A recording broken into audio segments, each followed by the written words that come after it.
در این روز جمعه سعید با همه شما درود میفرستم. بینندگان بینایت گرامی، برایتان تنیسیت و خاطر شاد را تمنا دارم.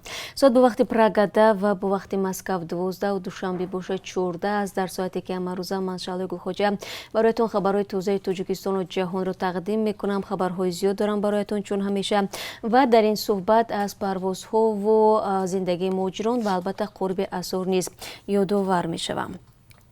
میان تاجیکستان و ازبکستان پروازهای دومی برقرار شدند. اکرام سبحانزاده رئیس اژانسی آویاسیون شهروندی تاجیکستان امروز گفته است این پروازها هر هفته روزهای چهارشنبه و جمعه از جانب شرکت‌های ازبکستان هوایولری و سومون ایر انجام میشوند. و افزوده است که استادی مقابله با کرونا ویروس برای برقرار شدن پروازها اجازه داده است. با گفته رئیس اژانسی آویاسیون شهروندی تاجیکستان مسافران باید با خود معلوماتنامه تشخیص طبی منفی کووید 19 را داشته باشند. همچنین داشتن نقاب و دستپوش محافظتی با گفته او حتمی است. ارزش چپتای پروازهای دومی میان تاشکند و دوشنبه هنوز رسما اعلام نشده است. باید گفت پروازها میان تاجیکستان و ازبکستان با هدف پیشگیری از پنجشنبه کرونا ویروس از ماه مارس سال گذشته به این طرف قطع شده بود. تنها روز 5 ینوری امسال میان تاجیکستان و ازبکستان یک پرواز چارتری انجام شده است. و میدونم که حالا باز شما میپرسید که پس تقدیر سفرها به روسیه چی میشود از تاجیکستان یا که از روسیه به تاجیکستان، یعنی پروازهای معمولی. باید گفت که در این رابطه هنوز یگان تصمیم گرفته نشده است. مثل پیشتر پروازهای چارتری ادامه دارند و اگر در این باره یگان خبری نوشته شد حتما ما برای شما میگیم. همچنین مرزها نیز میان روسیه و تاجیکستان بسته باقی میماند. سال گذشته از تاجیکستان 410,000 شهروند خارجی دیدن کرده است که در مقایسه با سال 2019 909,000 نفر کمتر بوده است. بنا به معلومات آماری از این میان 350,000 نفرشان سیاحان بودند که این شماره نیز در نسبت سال پیش بیش از 72% کاهش یافته است. به قول منبع نزدیک 332,000 سیاحان از کشورهای ادعیم و یا همسود بودند. 18,500 دیگر را از دولت‌های خارجی دور تشکیل دادند. بیشتر از همه در سال 2020 زادگان ازبکستان، روسیه، قرقیزستان، قزاقستان، افغانستان، چین، هندوستان و ایران و آمریکا به تاجیکستان آمدند. در عین زمان باید گفت که در سال گذشته 740,000 تاجیکان به خارج کشور رفتند که نسبت سال 2019 33% کمتر می باشد. ضمناً شماره شرکت‌های سیاحی در سال گذشته 54 عدد در تاجیکستان افزوده. حالا در مجموع 215 شرکت توریستی در این کشور عمل می کند. مقامات ازبکستان سر و صداها درباره رخنه شدن آبانبار غیرحکومتی تاجیکستان را بی‌اساس خوانده از ساکنان این کشور دعوت کردند به تهلکه دادن نشوند. وزارت حالتهای فوق‌العاده ازبکستان با نشر یک بیانیه در سامانه رسمی خود روز 15 ینور خبرها درباره خطر آبخیزی و رخنه شدن آبانبار تاجیکستان را بی‌اساس خواند. خبر و آوازه‌های رخنه شدن آبانبار غیرحکومتی طی یک روز اخیر در شبکه‌های اجتماعی باعث به تهلکه افتادن ساکنان ولایت سیردریای ازبکستان شده است. رسانه‌های ازبکستان می‌نویسند برخی از ساکنان این منطقه حتی از ترس زیر آب ماندن خانه‌های خود را ترک کردند.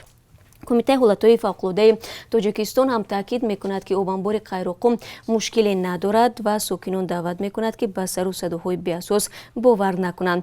ماه سال گذشته صد آبانبار سردابه در ولایت سیردریا رخنه شد و در نتیجه آن 6 نفر هلاک شدند. منزل زیستی 70,000 نفر زیر آب مانده بود. آبانبار غیرحکوم باشد که گنجایش 3.5 میلیارد متر مکعب آب را دارد. در نیمه عصر گذشته برای تولید برق برای شمال تاجیکستان و ذخیره آب برای آبیاری حدود 400,000 گکتار کشتزارهای کشورهای پایان آبی ازبکستان و قزاقستان بنیاد کرده شده است. در روسیه میخواهند مهاجرانی را که حقوق ویرانکنی مأموری کردند ولی خویشاوندانشان شهروند روسیه میباشند از این کشور دیپورت نکنند. در این زمینه یک لایحه قانون به دومای دولتی وارد شده است. در قانونگذاری مهاجرتی پیشنهاد شده است به خارجیانی که تنها حقوق ویرانکنی مأموری دارند گذشت شود.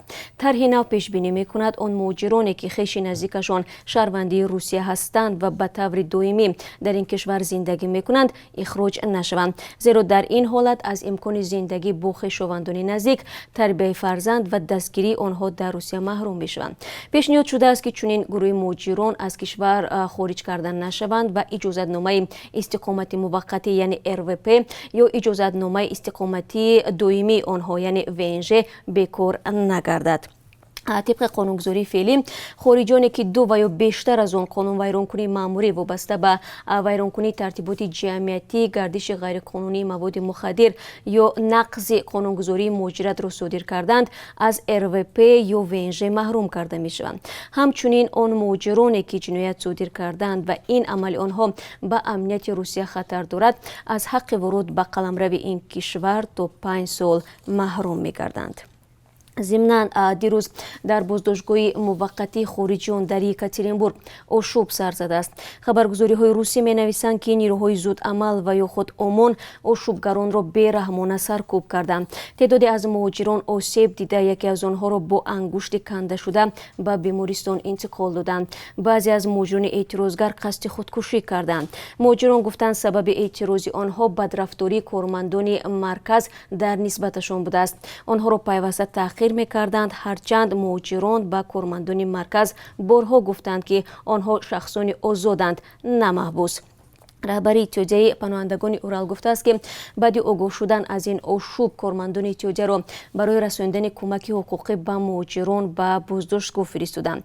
در بازداشتگاه یکاترینبورگ قبلا نیز آشوب شده بود. تابستان سال گذشته برای مثال بیش از 100 مهاجر درباره نقض حقوق خود مراجعتنامه نوشته بودند. در پی آن رهبریت مقامات حفظی حقوق و امبودسمن سوردلوفسک به این مرکز نگهداری موقتی مهاجران رفتند. سلام، اگر خط و خبر می‌خواهید ما داریم. نوید بامدادی، سرخط خبرها، اخبار تاجیکستان و جهان، گزارش‌ها و تحلیل‌ها. چی می‌گذرد و چرا؟ دانستن فهمیدن است. ضمیمه یا اپ ما را بگیرید. تقدیم خبرها را ادامه می‌دهم. پرزیدنت منتخب آمریکا جو بایدن برنامه گسترده کمک مالی را معرفی نمود که به قول او جواب است به بحرانی که پاندمی کرونا ویروس با خود آورد. بایدن دموکرات 20 ینور سوگند رئیس جمهوری یاد نموده زمام قدرت در آمریکا را به دست می‌گیرد. او 14 ینور پیشنهاد کرد که 415 میلیارد دلار برای اجرای برنامه مبارزه با ویروس و واکسن گذرانی اهالی در مقابل بیماری کووید 19 مصرف شود. طبق نقشه 1 تریلیون دلار مستقیما به خانواده‌های آمریکایی تقدیم خواهد شد. همچنین بر پایه این برنامه 440 میلیارد دلار به صاحبکاران خرد و جمعه‌های کوچک تسخیص داده می شود. در گذشته وکیلان جمهوری خواه به اجرای برنامه شبیه مقاومت کرده بودند، ولی حاضر هر دو پالات کنگره آمریکا زیر نظارت حزب دموکرات قرار دارند و احتمال تصویب آن بیشتر شده است. سرور اداره فدرالی تفتیشاتی آمریکا و یا FBI هشدار داده است که احتمال در اعتراض‌ها به مناسبت سوگند یادکنی پرزیدنت منتخب این کشور جو بایدن حوادث خشونتبار به وقوع پیوندد. کریستوفر ری سرور FBI میگوید اداره زیر رهبری او در اینترنت بحث‌های را پیگیری دارد که در آن اعتراض‌های مسلحانه در عرفه مراسم سوگند یادکنی بایدن یعنی 20 ینور ارزیابی می‌شود. 6 ینور در روز تصویب پیروزی بایدن در کنگره آمریکا طرفداران پرزیدنت آمریکا دونالد ترامپ به بینای کنگره آمریکا حمله کرده تلاش نمودند تصویب پیروزی را برهم زنند. در برخوردها 5 کس به هلاکت رسیدند. وکیلان مجلس نمایندگان در تاریخ 13 ینور ترامپ را با تشویق به آشوب متهم کردن معرکه برکنارسازی و یا ایمپیچمنت او را آغاز نمودند. سینات و یا پالاتای بالای کنگره آمریکا شاید 19 ینور به ارزیابی ایمپیچمنت ترامپ بپردازد.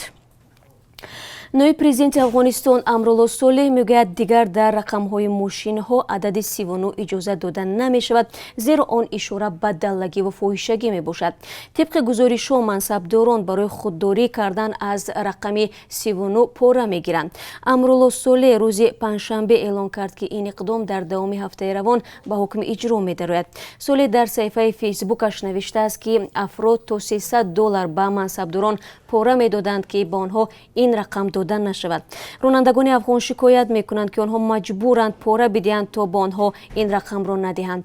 در بعضی گزارش‌ها گفته می شود رقم 39 از آن سبب با فحشا ارتباط داده می شود که زمان در شهر غربی هرات رقم ماشینی $1 39 بوده است.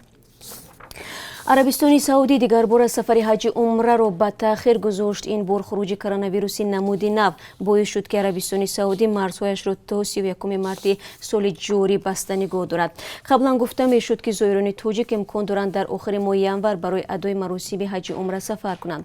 حکومت داران به نقشه گرفته بودند که ورود را تنها به شهروندان سنی از 18 تا 50 ساله اجازه بدهند تا که برای پیران سالان خطر پیش نیاید. اما دیروز طریق وسایل اخباری عمومی این کشور اعلان شد که به خاطر جلوگیری از پنجشنبه نمود نو کرونا ویروس مرزهایشان را میبندند و در آخر ماه مارس به قبول زایران شروع خواهند کرد. اما کمیته دینی تاجیکستان گفته است فعلا در این خصوص آگاهینامه رسمی نگرفتند. سفر شهروندان خارجی به عربستان سعودی برای ادای مراسم حج عمره بنابر پاندمی از ماه فوریه سال 2020 محدود شده بود. در کمیته دینی تاجیکستان میگویند در صورت بیکار شدن سفر نوبت زایرین پورا نگاه داشته شده به سال دیگر گذرانده می شود. شورای علما باشد در نوبت خود به زایران توصیه داده بودند که مبلغ برای ادای مراسم حج جمع آوردهشان را به کارهای خیر و احسان صرف کنند.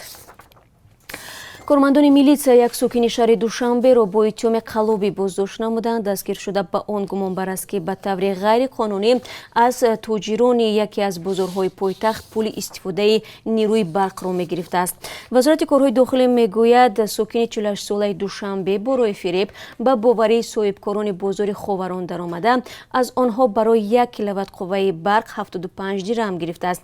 این در حالی است که ارزش 1 کیلووات نیروی برق 65 درهم میباشد. به همین ترتیب بازداشت شده تا 23 دکبر سال 2020 از تاجران بیش از 36700 سومانی جمع آوری کرده برای احتیاجات خودش صرف کرده است. در نسبت مرد گمانبر برای قلابی پرونده جنایتی باز شده است، اما توضیح ندادند که این مرد در کدام اساس از صاحبکاران پول می‌گرفت. академияи улуми тоҷикистон яке аз паррандаҳои бузурги кишварро паррандаи сол эълон карда. аз хабаргузории ховар аз қабли мақомоти масъул рӯзи 14 январ хабар дод ки донишмандони фарангистон ва табиатшиносон ки ҳар сол паррандаи солро интихоб мекунанд шоҳуқобро паррандаи соли 2021 номиданд. ду номзади дигар ба ин унвон дуроҷи сиёҳ ва қумрӣ буданд. шоҳуқоб ки дар кӯҳистонҳои тоҷикистон сукунат дорад ва аз бузургтарин паррандаҳои кишвар буда болҳояш то ба бештар аз 2.5 метр мерасанд. қувваи бинои он ба ҳадди қавист ки тумаи худро дар дурии 4 километр мебинад ва суръати ҳаракаташ ҳангоми гирифтани он ба 300 километр дар соат мерасад.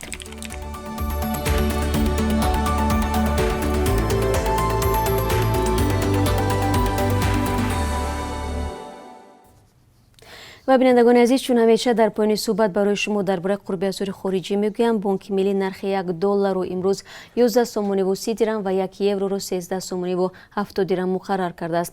امروز 15 ینور 1000 روبل روسی رسا 153 سومانی تعیین شده است. تشکر میگم که تا این لحظه هم رو تماشا کردید. اخبار بیشتر از این رو ما در برنامه خبری تقدیم شما میکنیم. 3 ساعت پس فراموش نکنید.